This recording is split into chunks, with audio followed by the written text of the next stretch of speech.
I think Harvard's a disgrace. I think what they did was ჩემი აზრით ჰარვარდის სამარცხვინოა. ფიქრობ, რაც მათ გააკეთეს სამარცხვინო იყო. ისინი აშკარად ანტისემიტები არიან. საშინელება არ ასეც ისინი ამბობდნენ, რასაც აკეთებდნენ. სამარცხვინოა, როცა ხედავ იმ ქალს, იმ საზარელ პრეზიდენტს, რომელმაც ჰარვარდის იმიჯი შეულახა. შესაძლოა სამუდამოდაც კი, როგორ იქცეოდა კონგრესის დარბაზებში. მე ამ საკითხთან დაკავშირებით ბევრს ვკითხულობ. პირდაპირ ჩართული არ ვარ. მასზე ადვოკატები მუშაობენ, ინფორმაციას მეც თქვენსავით ვეცნობ. მაგრამ გადასახადებისგან გათავისუფლებული სტატუსი პრივილეგიაა. ეს ნამდვილი პრივილეგიაა, თუმცა მას ბოროტად იყენებენ, მათ შორის ჰარვარდიც. როგორც ვიცით, საბოლოო გადაწყვეტილება არ მიღებულა, თუმცა ამ საკითხთან დაკავშირებით ყველა სასწავლო დაწესებულება ძალიან ფრთხილად უნდა იყოს.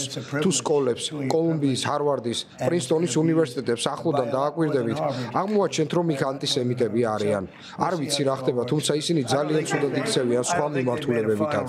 ამიტომ ჩვენ მათ ძალიან მკაცრად დავაკვირდებით.